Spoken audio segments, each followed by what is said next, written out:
My name is Lamin. So, first of all, what I would need to do, since you said introduction, I will briefly tell you who I am. I am the editor-in-chief of the Fatu network. I joined the Fatu network sometime last year, precisely October. So this month marks 1 year since I joined the organization. I started journalism in 2009. I had freshly graduated from high school. Before enrolling in the University of the Gambia, I briefly, in between that time, the period, I started as a journalist, freelance journalist at that time. And then in 2010, the Today newspaper started, and then I joined Today as a reporter. That was where I started journalism proper. But to be honest with you, journalism was never something that I wanted to do. I was thinking that I would become a lawyer someday. But then because of a few friends who were working as journalists at the time, they convinced me, they spoke to me and said, I think this is something that you will like. I mean, you check it out and say. So I started writing and then bringing it to Today. My editors at the time, Nigerians, very helpful.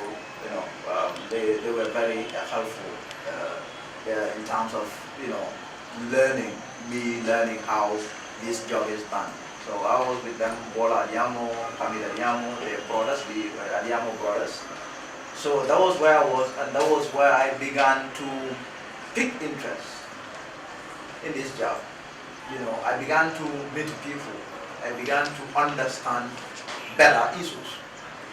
Because, for example, for me, what I have learned over the years, over the 9 or so years, 9, 10 years, is in fact journalism puts someone in the position to understand better issues, how issues unfold in society.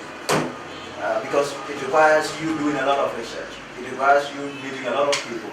It requires you going to a lot of places.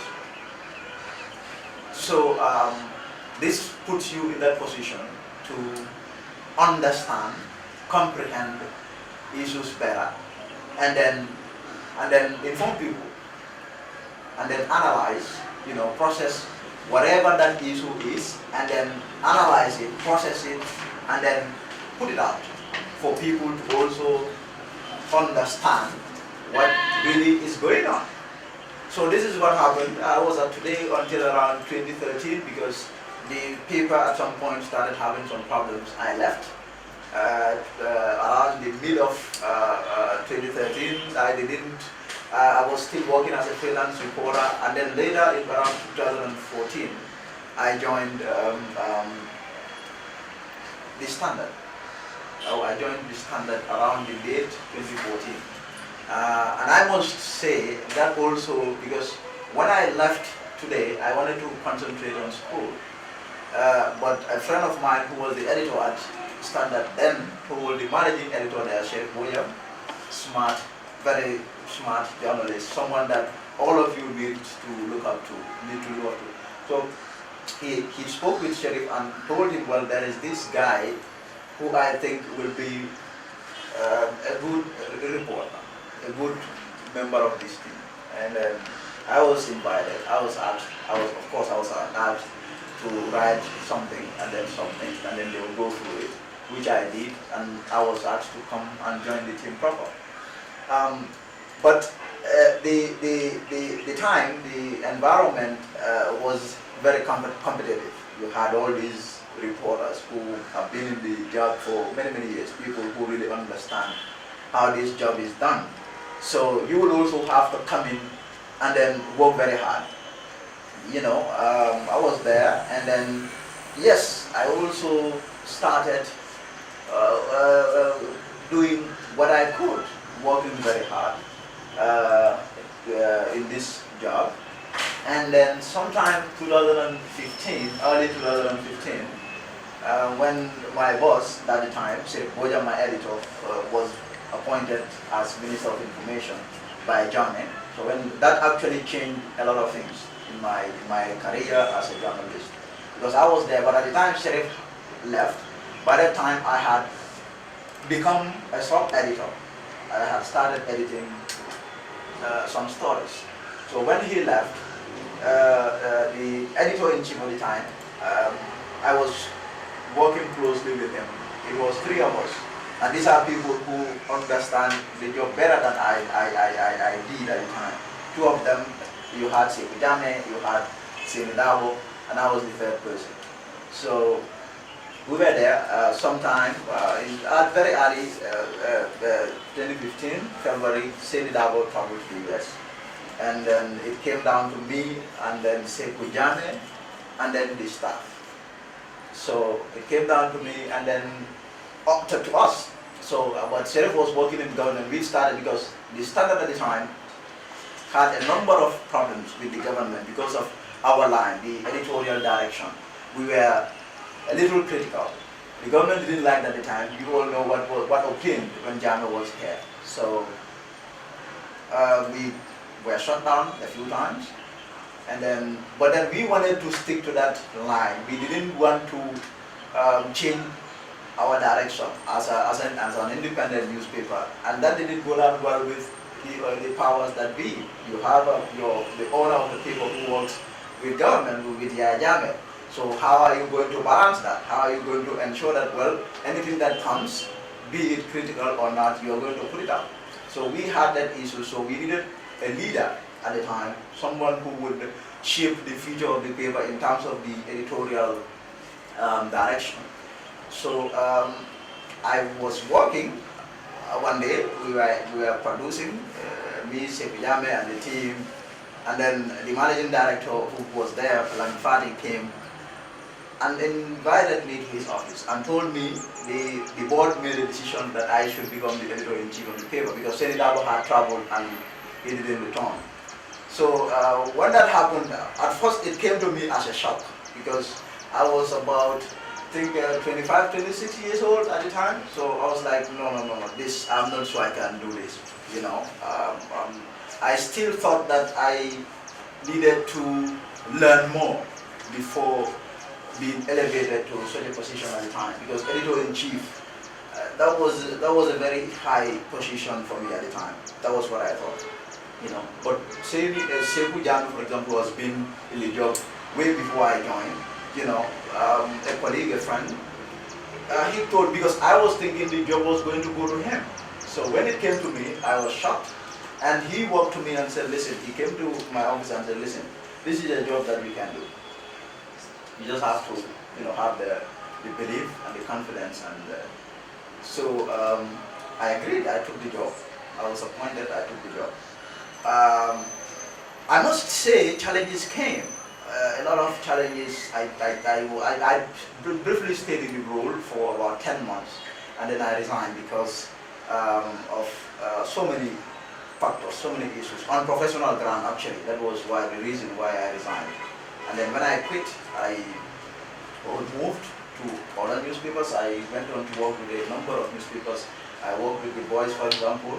I worked as an editor there. I worked with Paradise TV. But before that, I also edited a few magazines, a few quarterly magazines here. And then I also worked with Paradise, when Paradise TV, when the project started.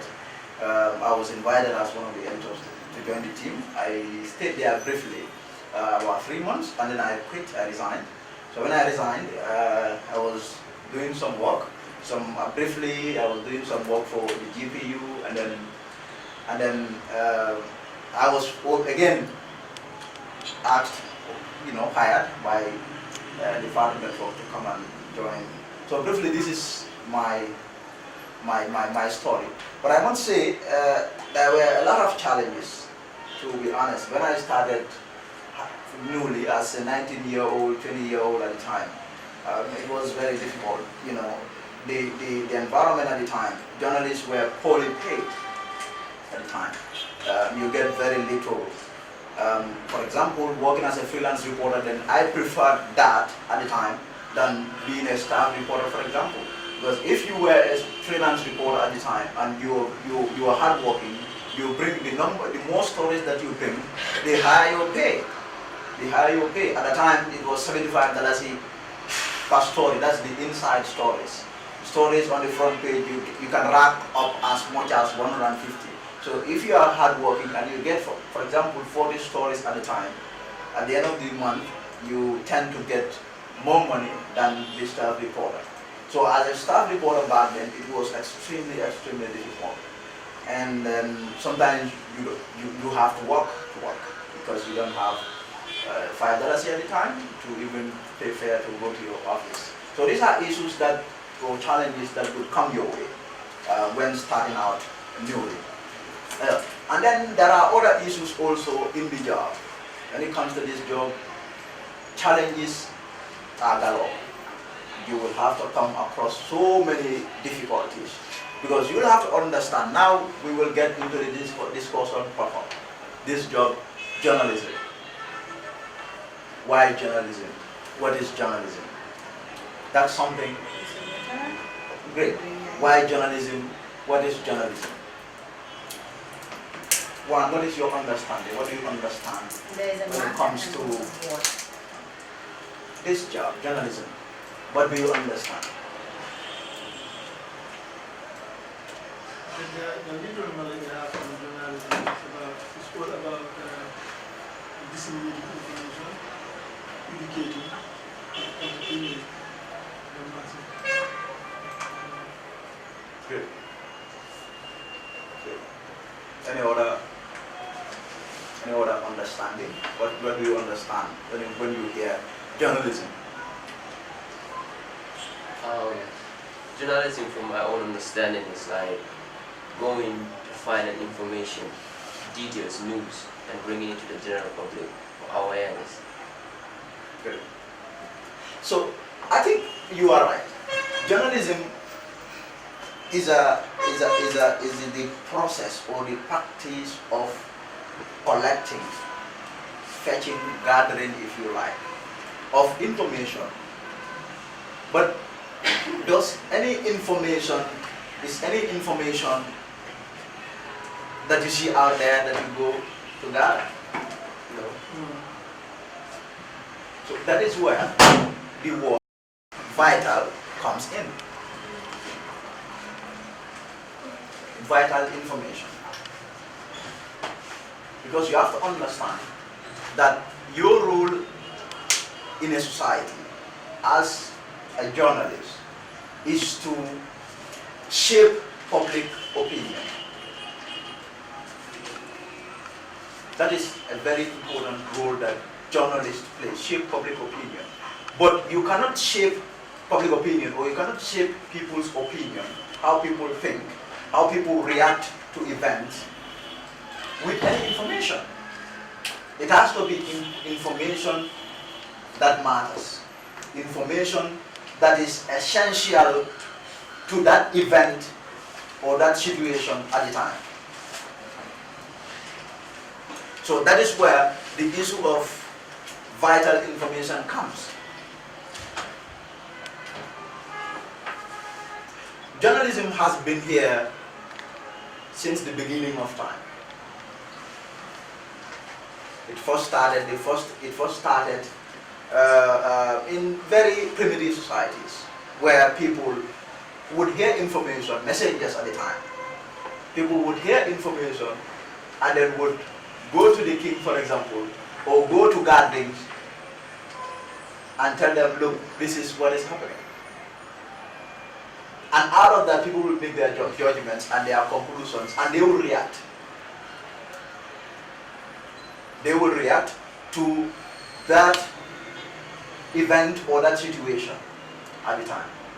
So it went to a point when it was modernized. It was modernized. You had the first printing press at the time, in the 17th, 18th century down.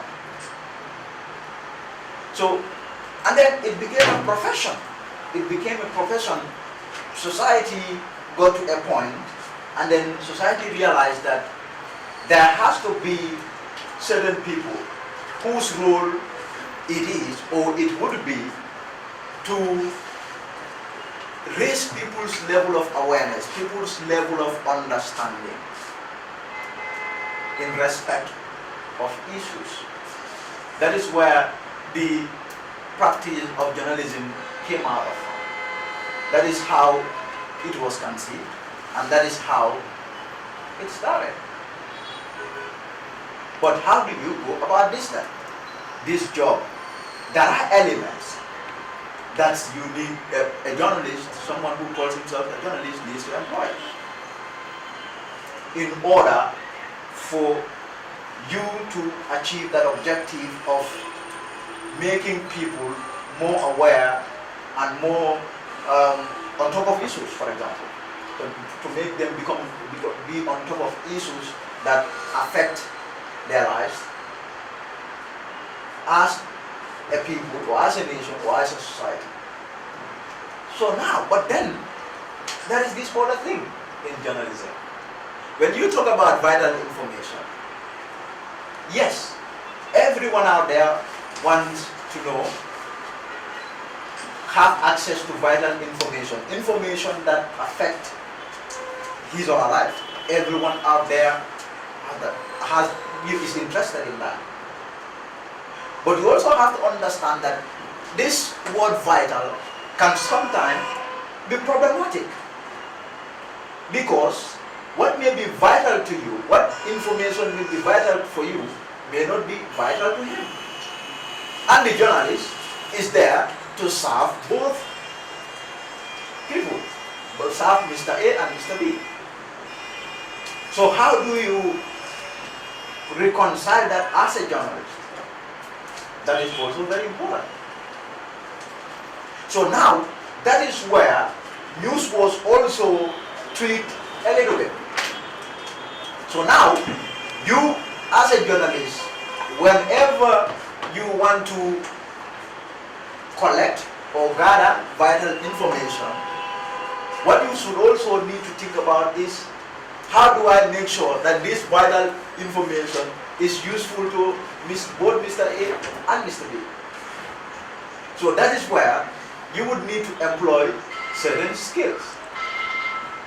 That is where journalists were able, experts in this profession, were able to figure out that, well, if I went out to gather vital information, what I would also need to do, I would also find a way of trying to ensure that that information would appear a little strange.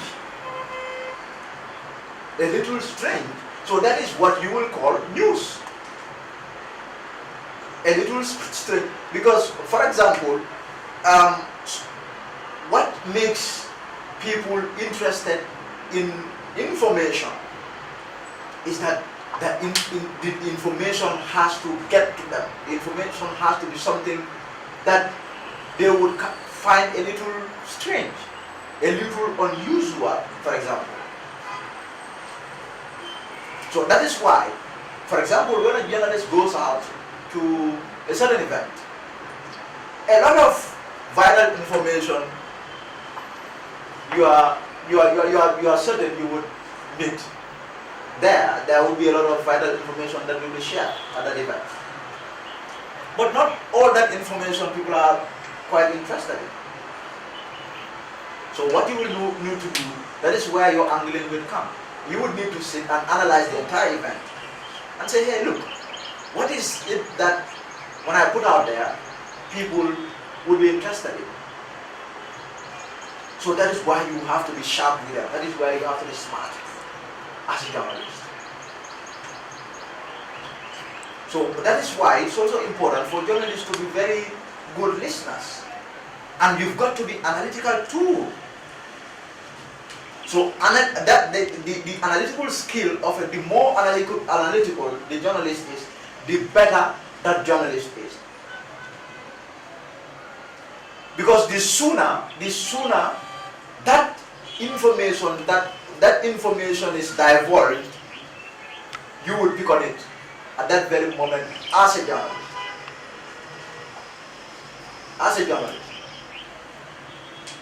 So when that happens, what you do is that that is where the news is. That would be where the news is. Because you go to an event, someone comes and reads a 3-page or 4-page speech. Nobody has the time to read all that. They are just interested in just one line out of that speech. Sometimes you will face the problem of many lines that are all interesting, that are all important, that society is interested in. How do you go about that? That is where I said you've got to be analytical.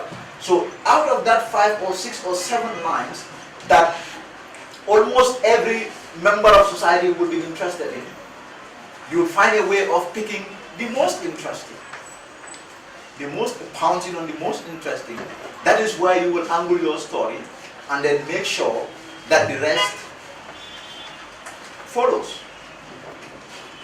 And this is both for, but then you have different journalism, sectors.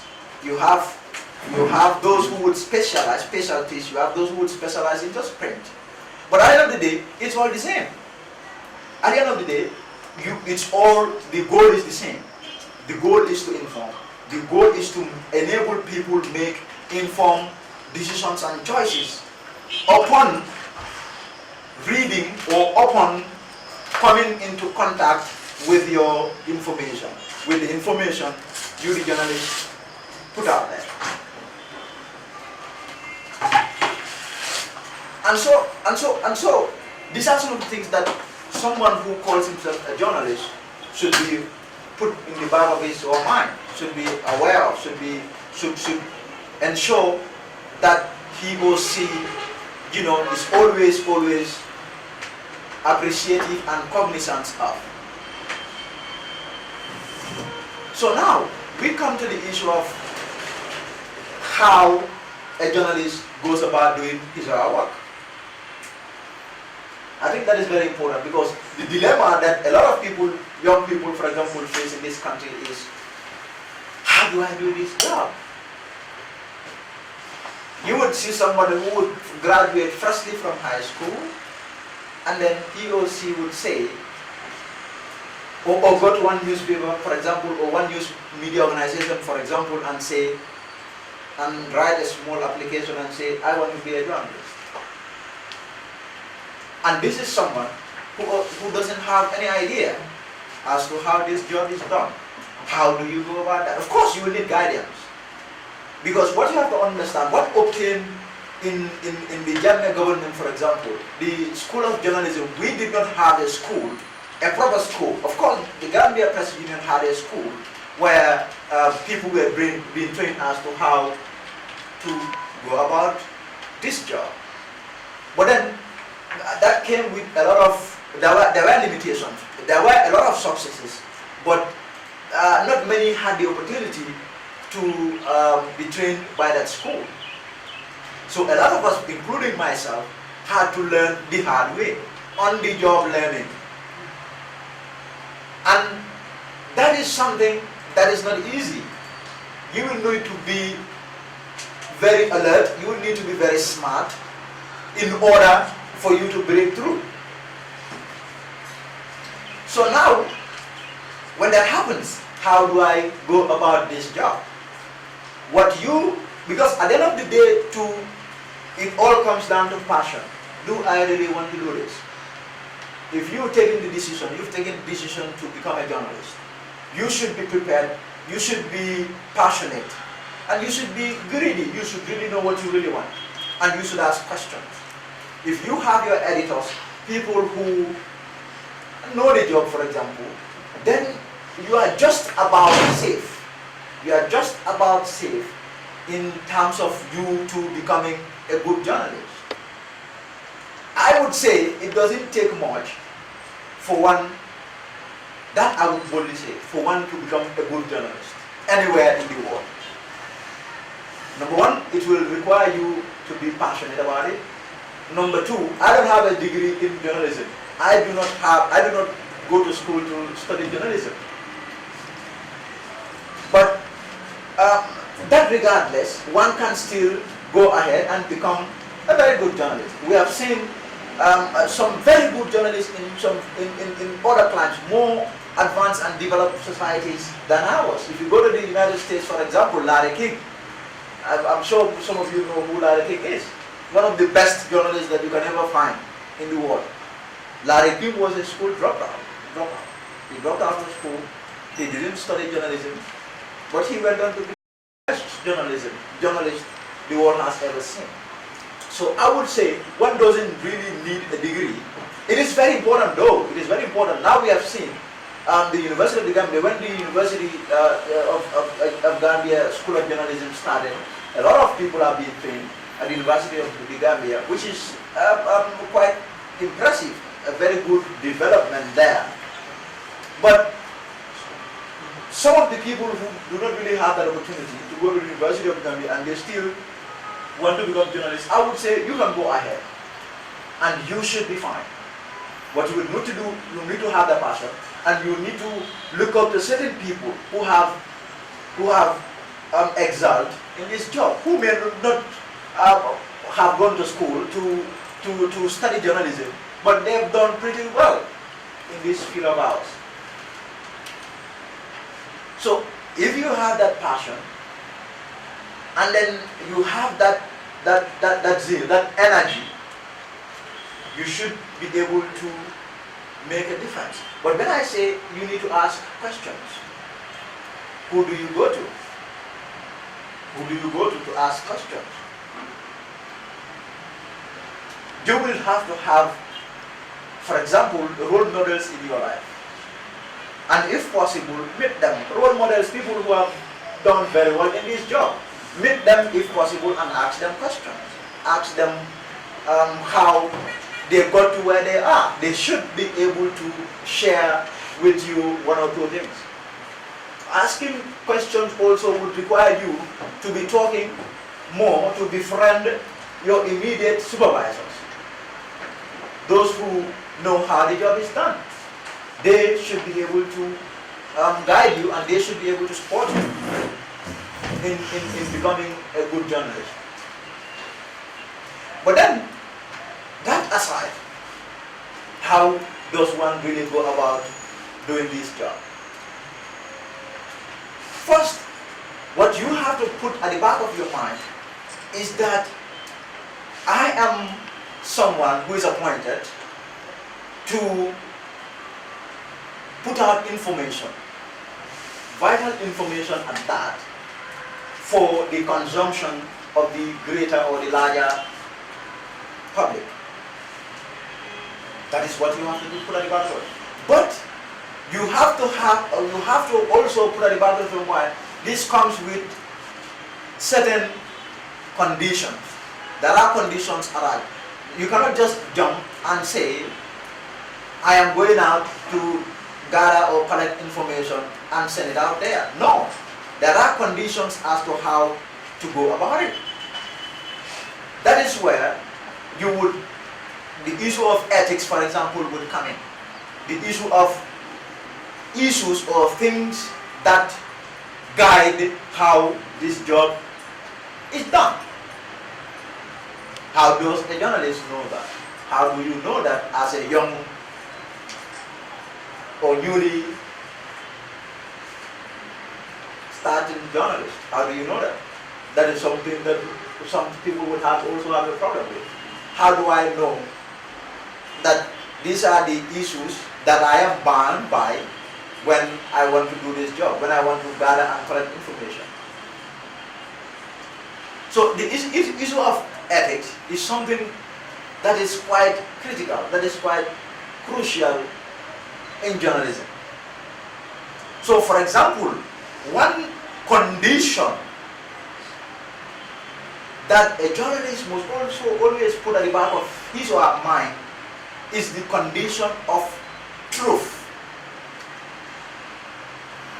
The condition of truth. Some, they would say factual or fact. But not all facts can be true. So a journalist has to have that eye for the truth. So information can be vital, information can be information, but not all information are necessarily true. So the journalist, one of the most important conditions that will be standing in front of you is the condition of truth. Whatever information that you are out there to pick or to collect or to gather, it needs to satisfy this condition. If this condition is not satisfied, then forget it. Then forget it. You will not be able to disseminate that information. So this is one of the most important conditions that guide a journalist, the issue of truth. Because you have to understand that the people that you are serving are quite interested in this. This is something that will help them make up their minds. This is something that will help them make decisions in their lives on issues that affect their lives.